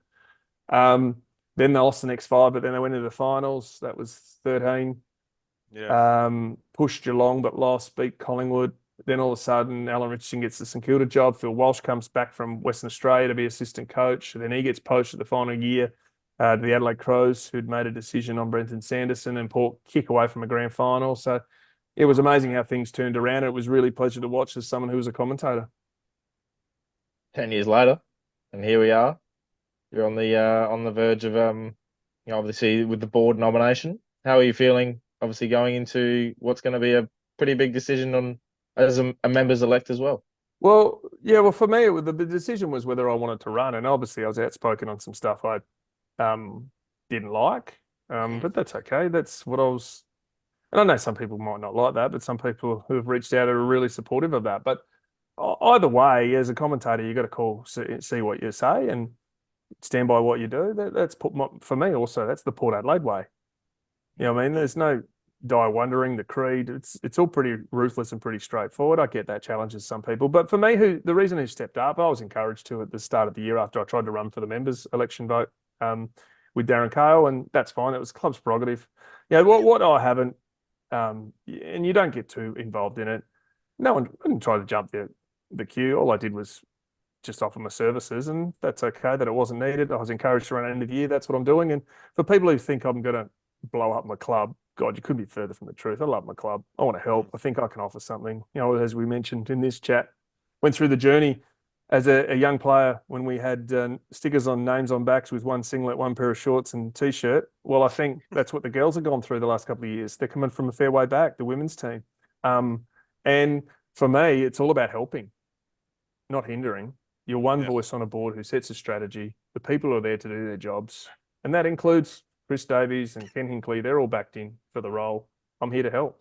And if I can help, we've got a young captain. I was a young captain too. Wasn't quite as young as Connor Rosie, but I'm here to help, and I love my club. And it's up to the fans. If they want me, members, then great. If not, cool. Like it's not as complex as that. There's people play a lot of games and do all that, but for me, it's just stepping up to, I was a loyal player from day dot to hang around, and here I am. It's an unpaid role, and I want to help out. Seems pretty fair, eh? Yeah. It does. But there's one question I do want to ask you about it. It's the most important one of them all. Do you know what coloured suit you're going to wear to the AGM? I only got one suit. You in a previous life, when I worked in TV at 9, I had so many suits. No. Now you got one. They wrote me a legal letter to return them all. Oh my god! The funny thing of this? Oh, that's great. The funny thing, Huddo? What's that? Yeah. My teammates call me the no-shouldered swear word. Right? Starts with a after E in the alphabet. Right? And my legs are tree trunks. I don't wear standard clothes. Who's going to fit into that? That's what I find funny. But no, I've only got one suit. I bought it not long after. I had to do a function, and I've worn it, I reckon, twice in 2 years. So, yeah, I don't know. I don't know. You know what? That's the least of my troubles. I'm probably rolling with the beard I'm rolling with as well. But rolling in Stubby's Birkenstocks and shoes and t-shirt, I reckon. Yeah, roll out for this. Just rock Who up knows, mate? You got, if you're a man for the members and outer, you got to dress appropriately, don't you? Yeah. Rock up with the stubby. Yeah. Can walk of in what? with a $14 beer. Can of what? If you walk in with West End, you might lose my vote. Yeah. What about the Valtteri Bottas? What about the Yeah, VB the hand old grenades? Oh, bloody hell. You could dye his hair like him as well. Well, I could, but it'd grow out quick. Gray would take over. Yeah, no, but I don't know. I don't know. I think this is.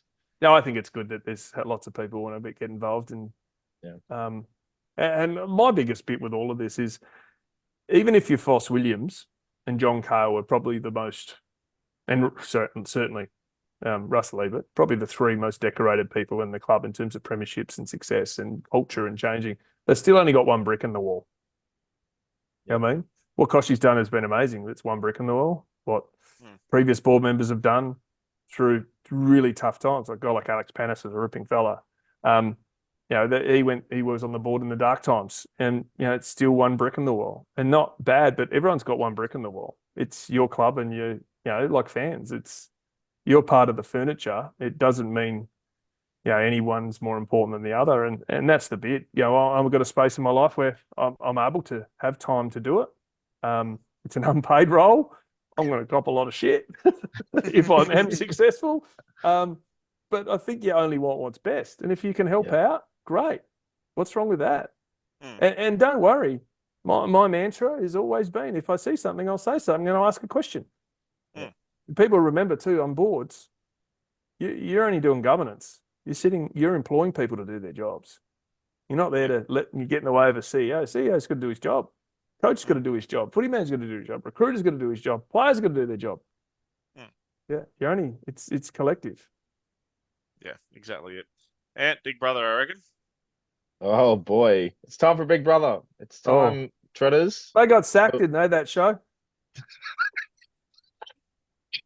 They did a few times on 3 different networks as well. I reckon. It's been on all 3. Yeah, 7, 9, and 10. Auntie, Big Brother. You don't want SBS having it, that's for sure. This is Big Brother.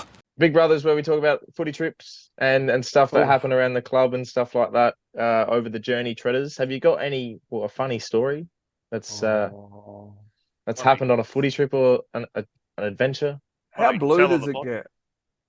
We've had some blue. Yeah, okay.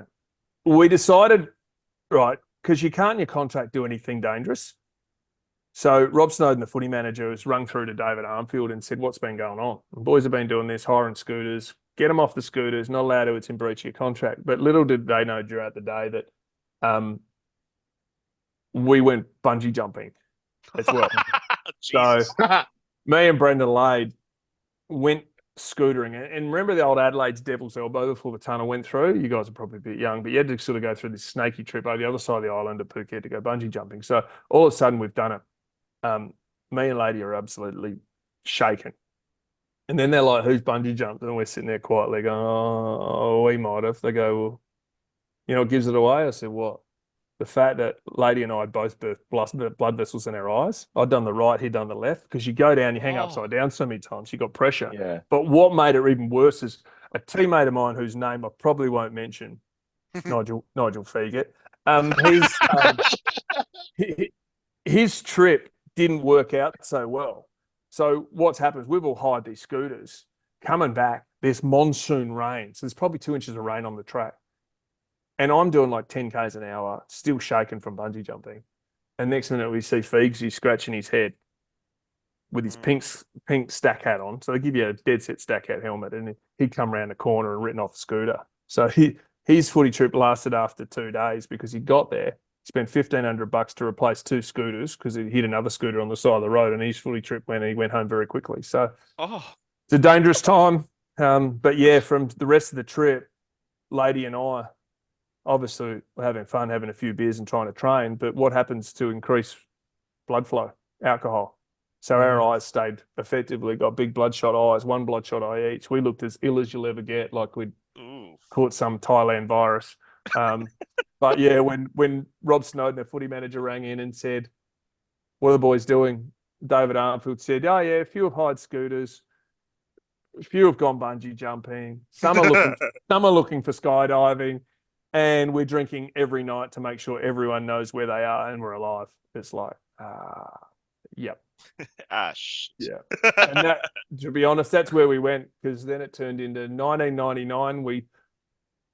We raised 60, 70 grand in cash through the Port Club, like afterwards matching the ball and doing raffles and all that. That soon got included in the salary cap, so that got scrapped. But we went to Cancun. The real Cancun was on Foxtel back then. So we went the footy trip there.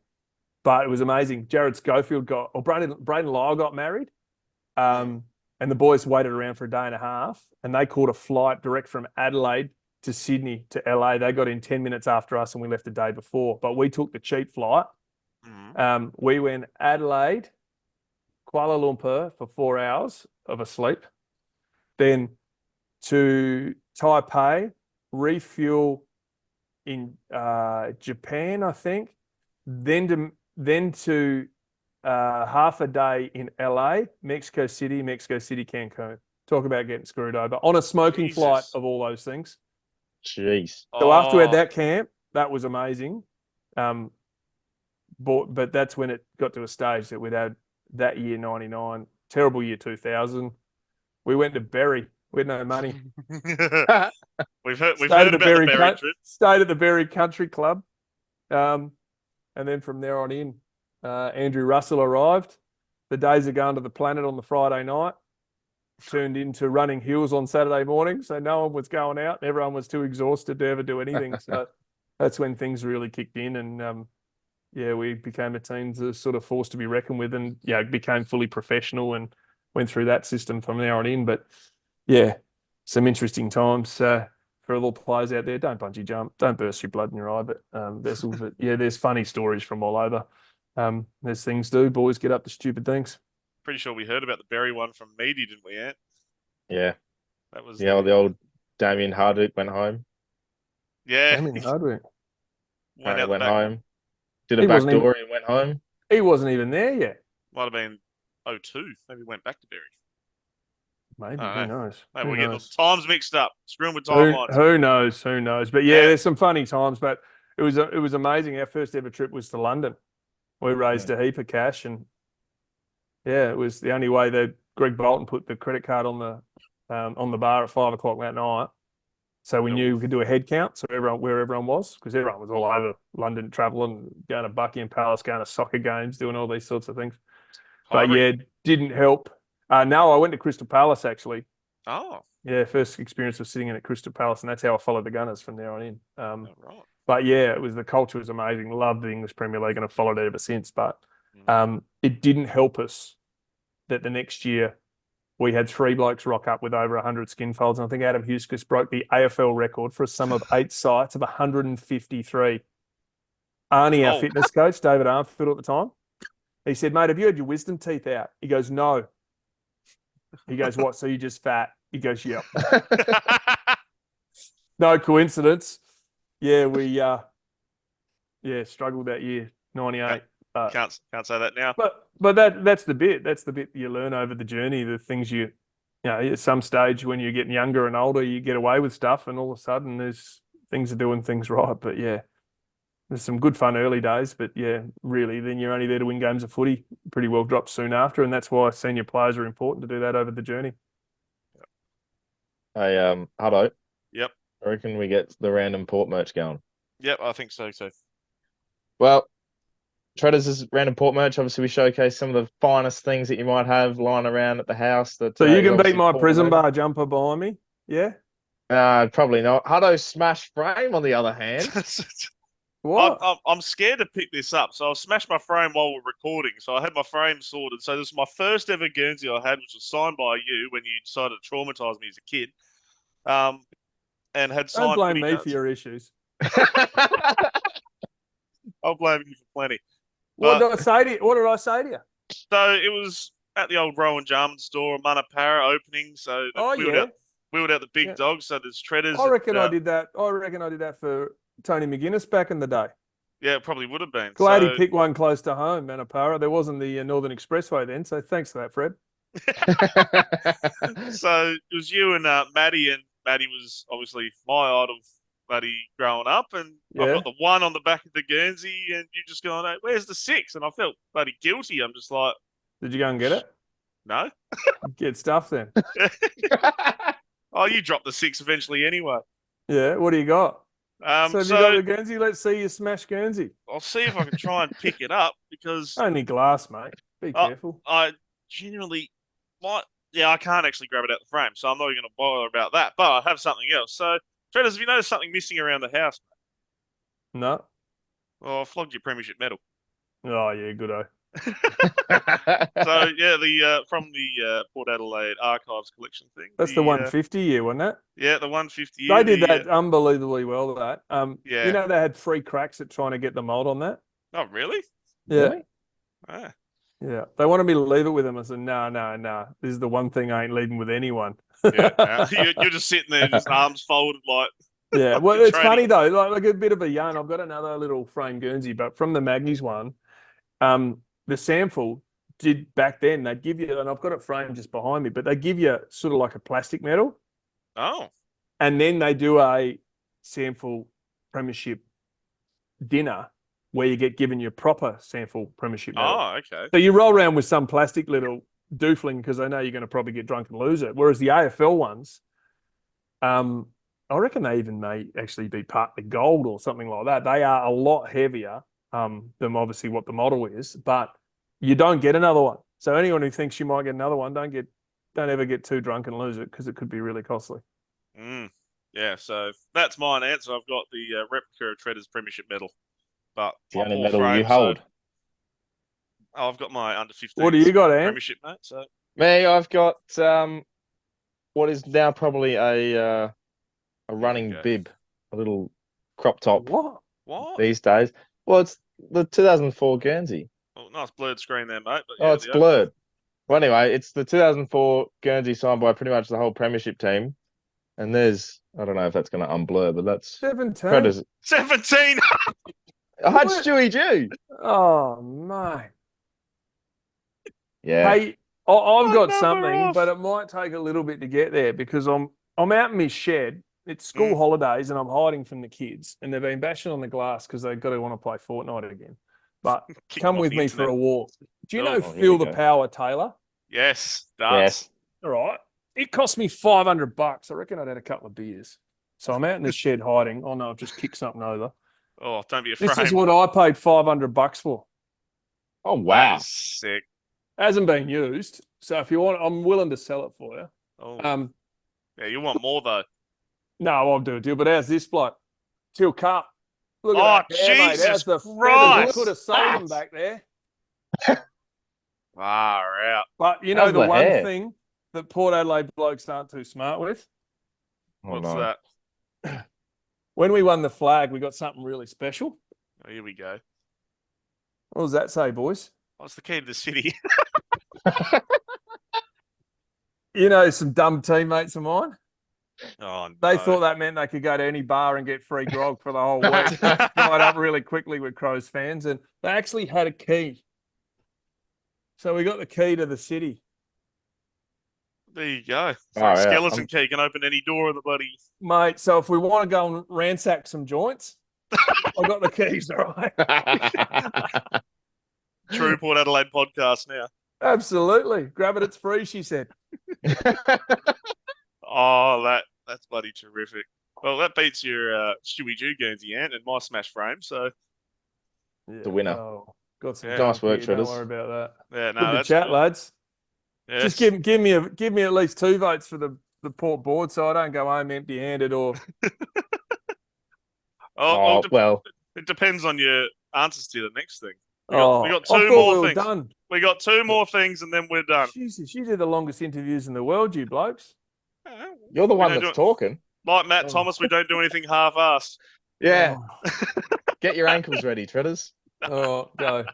Quick fire questions. What's your Yeah. favourite TV show? Oh, Billions. Love it. No? Yeah. I loved Fave. Entourage, Ooh, but always they never get good. I thought Billions, the second last series was an all sort. Their last one was amazing. Love that. your favourite favourite potato chip Ooh.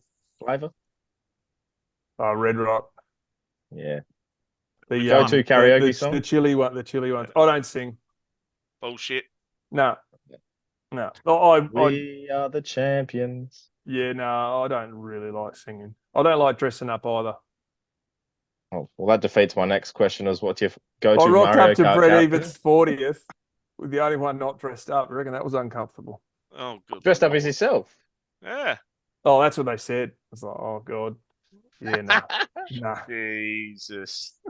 I've thrown in an extra one here, Huddo, because Good. I think it's a good question. What number were you as a junior, Treaders? How junior? Go under 10s, belows, kind of a Oh, deal. I used to wear one because back then I was the ruckman, so you're the biggest Guernsey. Yeah. Yeah. So if you're like number 20, you must have been a small forward pocket. You know what I mean? They used to do them on sizes. Then I wore 30 for St. Mick's first 18, Peter Matera, Oh, yeah. because Port wasn't in the AFL, so I followed West Coast because they were No. big units and bashed up everyone. Mm. And I had about 5 different players. I don't know why I went with Dwayne Lamb early. Then Turley was good, and then Matera dominated through 92, 94, won the medal, Norm Smith. When I debuted at, that one, Mm. what did I wear in the grand final?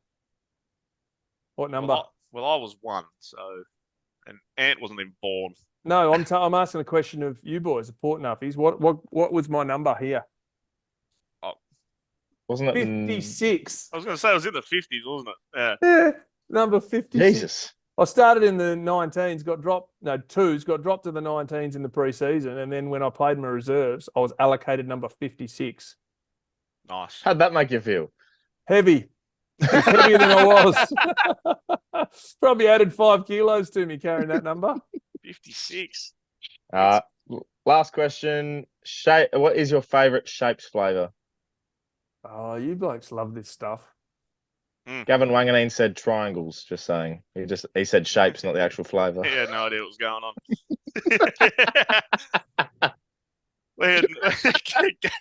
Hexagons.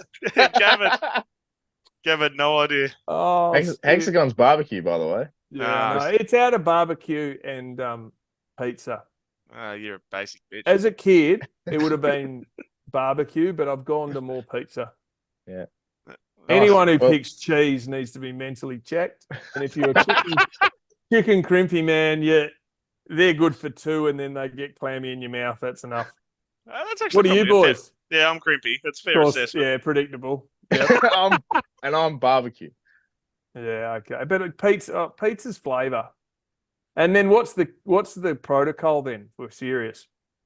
Once the biscuit's finished, is the box finished, or is it lick the finger and then eat all the sauce? And you know what? You can't do it with crimpy because there's no flavour there. Yeah, so that's the So that rules you out, Jack. You wouldn't even know about that stuff. Hey, you wouldn't even know flavour. Hey, pizza shapes are good. Barbecue frauds. Yeah. But, There you go. A bit of a wet willy in the box. sorry? Anyway, Well, how else do you get the flavour out? let's go to obscure Port player for the love of God. Yep. Yeah. Huddo, what's yours? Oh, shit. Didn't even go to Treaders first. Treaders, What's the question? what's obscure Port player? Just anyone that's played under 100 games. That's obscure. Does he have to have played a game? No. No. John Webb Wait, is this was the a second? young ruckman from Victoria. Yeah, and didn't play a game. Really quiet fella. Is someone you might not know about Don Webb. Is that the same Yeah. one that Gav had? Don't know. I'm Uh, surprised Gav knew half his teammates' names.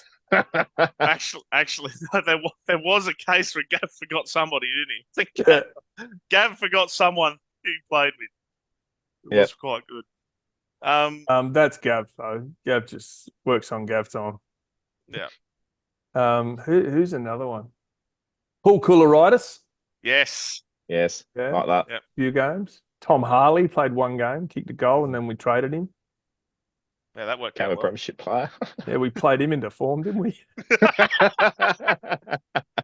I'll go, man. Go. Go on. Adam Morgan. Morgs. Yeah, Mm. 3 Went to games. spend some time with the Bulldogs too. Mm. Good bloke, Morgs. Ripping fella. Yeah, ended up with 17 games all up. But yeah, Yeah. ended up at the Dogs. What have you got, Ant?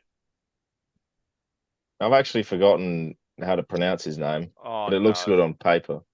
Is it Adam Koshel or Adam Cockshell? It's Kosher. Kosher. Yep. Saw him last Kosher. week at Office Works buying books for his kids. Everyone called him Cockshell. Yeah, like, he played 2 games, kicked 1 goal. Yeah. Played a Big Oh, unit. 07. Could run too. Could absolutely run. Super fit. played Then a I few reckon games played at at Freeling. the Maggies too for a bit. Yeah. He came up my way and played at Freeling. Yeah, I reckon then he turned into gun for hire at all the amateur Yeah. clubs.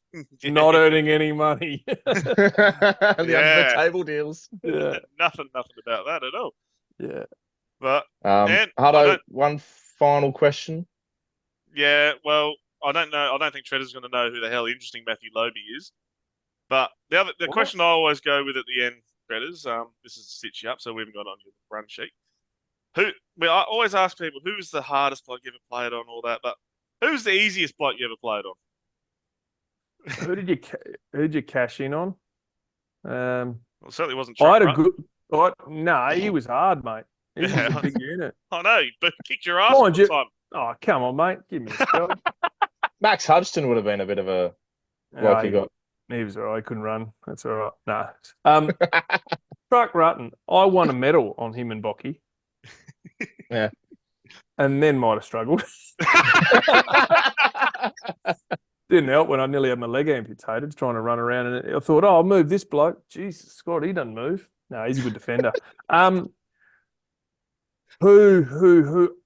A bloke called Aaron Henneman comes to, and Jacobs Awful. at Essendon. Essendon. Yeah. I like playing against the Bombers. Sheeds played me once with Dustin Fletcher. Mm. And then his whole idea was, oh, yeah, we could just play someone on me and then have Fletcher drop off. But, yeah, it was good playing the Bombers. Kicked a few bags. Yeah. Yep. Few Nah. Few bags. 6s and 5s around there. Yeah, Yep. that was good back then. But, yeah, Carlton, I had a good record against Carlton too. Yeah, One day I got poor David Teague, kick 6, kick 4 in the first quarter, and he was a halfback flanker at best. It was like, yeah. But, yeah, well, it's funny though, because as soon as that some days you go, oh, I'm worried, and then you have a big day, and then other days you think I'm right for a big day, and then everyone else is kicking them around you, and you just crack the shits. Well, it's funny you mentioned Essendon because that is who you kick the most goals against. So And it's the only team you ever wore a long sleeve against as well. And it was crook. I only Long wore it sleeve. once in a final. Semi-final, 2003. Yeah, we lost to Sydney, played the Bombers, then played Collingwood at the G the week later. But yeah, I had the flu all week. long sleeve. Is that the Yeah. one where Yeah. Ty Zantuck bloody kicked it into the West Nah. Lakes bloody shore? Was that the year That was before? 05. I know. Oh, there, that was the 05. home away season, wasn't it? Yeah. That was the one where we kicked 5 points for a half, I think it was. Ended up Tredders kicked 5 that night. What points? 05? Yeah, 05. I think Stewie G kicked a goal off the ground from 50. He socketed it through. Oh. Oh yeah, we're at 3 points at quarter time. Yeah, that was good. Yeah. Do you blokes just do this stuff full time, like look at stats? Oh yeah, Ant's homepage is Travis Boak's AFL tables page. Yeah, right. Yeah. Lucky You got to keep boys. the numbers up, Tredders. You know, just Actually, any information's good information. we do have one more that we haven't covered. You've yet. had 8 one more questions here. This is the last one. my son's- Last one. My promise. son's fortnight numbers are struggling because of you blokes. Unlucky for him. Stephen Salopek told us in the pod that he was an absolute nightmare to you. He just he gave you a lot of shit. So you got some stories about Sal? Oh, we tried to put a swoosh through his hair and try and claim it was a Nike sponsorship. We love the hairdo one. He's a classic because Serge, Ebo, myself, Whitey, was sort of hang out a fair bit. I was the old bloke in that group. Yeah. And South thought he was good on the gob, but every time you got him and stitched him up, he cracked the shits. So he can talk as good a game as he wants. But the funniest story for him Oh, yes. was he'd had Achilles surgery, and I reckon was it 98? 2008. I had a shoulder recon, hurting the 4 rounds out. So I had the box. So everyone goes, "You got your lunch box?" Because instead of being normal for a normal recon, you have a frontal one. It was a rear one, so my shoulder come out the back. So I had the box, and it's funny. Sal had his Achilles operated on surgery, and he'd had a ripping start of the year, then got injured. I think it was up to close to top 2 or 3, or maybe leading the best and fairest that year. He had a ripping year on a wing, super fit, used the ball really well. And then sadly had his injury challenges. But it was Mad Monday. It was at the pub in North Adelaide, Little Cricketer's Arms, Queen's Head. Oh, yep. Yeah. And Tony Franz is a publican in Adelaide. He's a big port man. So he used to sort of always bankroll Mad Monday, hit up the breweries for the food and the caterers for the, breweries for beer and caterers for food and donate and all that. And that stage we've missed the final. So we'd had a sort of bit of a bus trip and gone there, and everyone's eating schnitzels and doing all sorts of shit. But they brought out the party pies. And someone, I think Brad Ebert, was being an idiot. And he's eating a party pie and just whacked his hand in party pie into his face. Right. But the party pies, as you know, the worry for party pies is if you overheat them. Scorching. Like lava. His whole face is burning like it's got lava on it. But because he couldn't then douse the whole beer, he's like picking on his face as it's burning. And he couldn't run because he had his Achilles surgery. So he had a moon boot on. So he's walking so slowly in agony as it feels like, 3rd-degree burns his face. So the next day, what's that red shit? What happened to your face, mate? I mean, you face plant. We all knew what it was. It was the heat had burnt his skin on his. But in the end, that hung around for a few weeks. So he said, "Hey, anyone want a party pie? Like, get stuffed, Joe." But I reckon, it was Ebo either threw a party pie at him or whacked one in his face, and it just exploded. And those things, as you know, that can be the roof of your mouth just peeling for the next week and numb if you bite in too much. But he didn't bite in; he just got one smashed in his face. He did mention that. I think even Ebo or whoever it was did it. It was one of those things that's funny, but it's like, oh God, like how painful. Did he blame Ebo, Ant, or was it Chappie that he blamed? Might have been It was Chappie that he blamed. Chappie, yeah. Blame Chappie. Yeah, because he said if I was breaking glasses at his wedding, then stiff shit. Make him pay. Yeah. Really childish behaviour. That's the thing you miss from footy. Like there's few things. I miss being super fit. I miss going to, competition, win after away, with your mates, away from home, unheralded, against the odds. And you miss the antics of the boys. Yeah. The amount of water cups on the top of your drink bottle on the water, and then your locker opens and it all falls down and everyone laughs and you just got to cop it. Sweet. It was funny when they did that at Choco one day. Oh. Who did it? Everyone's pointed at him. He did it. Oh, jeez. Yeah, no, that wouldn't go well. Shredders, it was an absolute pleasure to have you on Pears on a Pod. I know we've had 19 one last questions. We won't have any more, but obviously the big deal, the House of Footy, your wonderful career, opportunity to go onto the board. It's been an absolute pleasure, mate. And thank you very much for giving us some of your time. No worries, boys. It'll never happen again. And get me some votes. Cheers, mate. Appreciate it. Easy, boys. Have fun.